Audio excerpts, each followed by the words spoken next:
Bus ನಿಲ್ದಾಣದಲ್ಲಿ ಬಸ್ಗಾಗಿ ಕಾಯ್ತಾ ಇದ್ದಂತ ಪ್ರಯಾಣಿಕರಿಗೆ ಬಸ್ ಡಿಕ್ಕಿಯಾಗಿರುವಂತ ಘಟನೆ ಹಾವೇರಿ ಬಸ್ ನಿಲ್ದಾಣದಲ್ಲಿ ನಡೆದಿರುವುದು. ಪ್ರಯಾಣಿಕರು ಕಾಯ್ತಾ ಇದ್ರು ಬಸ್ಗಾಗಿ. ವೇಗವಾಗಿ ಬಂದಂತ ಬಸ್ಸು ಪ್ರಯಾಣಿಕರಿಗೆ ಡಿಕ್ಕಿಯಾಗಿದೆ. ಇಬ್ಬರು ಮಕ್ಕಳು ಸೇರಿ 4 ಮಂದಿ ಗಾಯಗೊಂಡಿದ್ದಾರೆ. ಹಾವೇರಿಯ ಕೇಂದ್ರ ಬಸ್ ನಿಲ್ದಾಣದಲ್ಲಿ ನಡೆದಿರುವಂತ ಘಟನೆ ಇದು. ಟರ್ಮಿನಲ್ ಅಲ್ಲಿ ನಿಂತು ಕಾಯ್ತಾ ಇದ್ರು ಪ್ರಯಾಣಿಕರು. 4 ಗಾಯಗೊಂಡಿದ್ದಾರೆ ಅಪಘಾತದಲ್ಲಿ. ಹಾವೇರಿ ಲಕ್ಷ್ಮೇಶ್ವರ ಮಾರ್ಗದ ಕೆಎಸ್ಆರ್ಟಿಸಿ ಬಸ್ಸು ಪ್ರಯಾಣಿಕರಿಗೆ ಡಿಕ್ಕಿಯಾಗಿರು. 4 ಮಂದಿ ಗಾಯಾಳುಗಳನ್ನ ಜಿಲ್ಲಾಸ್ಪತ್ರೆಗೆ ದಾಖಲಿಸಿ ಚಿಕಿತ್ಸೆ ನೀಡಲಾಗ್ತಾ ಇದೆ. ಅದರಲ್ಲಿ ಹಜರತ್ ಅಲಿ ಅಂತ 2 ವರ್ಷದ ಮಗುವಿನ ಸ್ಥಿತಿ ಗಂಭೀರ ಇದೆ.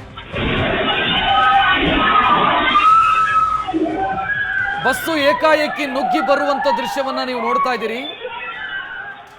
ವಾಯುವ್ಯ ಕರ್ನಾಟಕ ಸಾರಿಗೆಗೆ ಸೇರಿದಂತ ಬಸ್ ಇದು. ಮೇಲ್ನೋಟಕ್ಕೆ ಚಾಲಕನ ಅಜಾಗರೂಕತೆಯಂತೆ ಕಾಣಿಸ್ತಾ ಇದೆ. ಆದರೆ ಬಸ್ಸಲ್ಲೇನಾದ್ರೂ ತಾಂತ್ರಿಕ ಸಮಸ್ಯೆ ಇತ್ತ ಗೊತ್ತಿಲ್ಲ. ಮೇಲ್ನೋಟಕ್ಕೆ ಚಾಲಕನ ಅಜಾಗರೂಕತೆ ಕಾಣ್ತಾ ಇದೆ. ಸದ್ಯ ಚಾಲಕ ಸ್ಥಳದಿಂದ ಪರಾರಿಯಾಗಿರುವುದು. ಒಟ್ಟು 4 ಮಂದಿ ಗಾಯಗೊಂಡಿದ್ದಾರೆ, 2 ವರ್ಷದ ಮಗುವನ್ನು ಸೇರಿದಂತೆ. ಹಜರತ್ ಅಲಿ ಎನ್ನುವಂತ 2 ವರ್ಷದ ಮಗು ಗಂಭೀರವಾಗಿ ಗಾಯಗೊಂಡು ಆಸ್ಪತ್ರೆಯಲ್ಲಿ ಚಿಕಿತ್ಸೆ ಪಡಿತಾ ಇರೋದು. ವಾಸುದೇವ್ 44 ವರ್ಷದ ವಾಸುದೇವ್, 6 ವರ್ಷದ ಹರ್ಷ, 39 ವರ್ಷದ ಕಾವ್ಯಾಂಜಲಿ ಮತ್ತು 2 ವರ್ಷದ ಹಜರತ್ ಅಲಿ ಗಾಯಗೊಂಡು.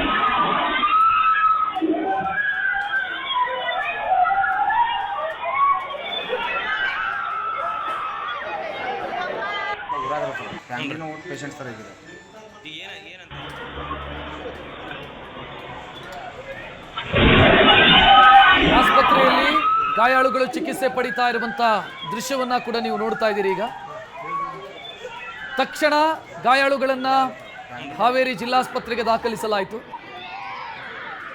ಚಾಲಕ ಸ್ಥಳದಿಂದ ಪರಾರಿಯಾಗಿದ್ದಾನೆ. ಗದಗದಿಂದ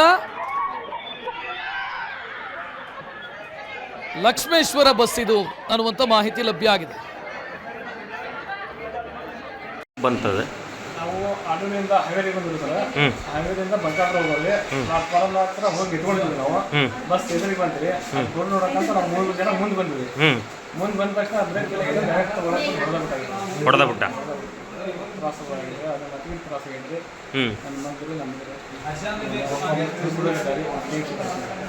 ಕಿಮ್ಸಿ ಕರ್ಕೊಂಡು ಹೋಗಿರೋ ಮಗು ನಿಮ್ಗೆ ರಿಲೇಷನ್ ಬೇರೆ ಅವರು ಸೌಂಡ್ ಒಂದು ಅಲ್ಲೇ ನಮ್ಮ ಎದುರಿಗೆ ಇಟ್ಕೊಳ್ತೀವಿ.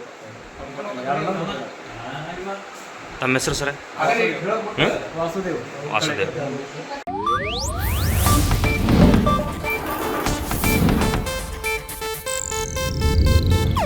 ಇದು ಏಷ್ಯಾನೆಟ್ ನ್ಯೂಸ್ ನೆಟ್ವರ್ಕ್ ಪ್ರಸ್ತುತಿ.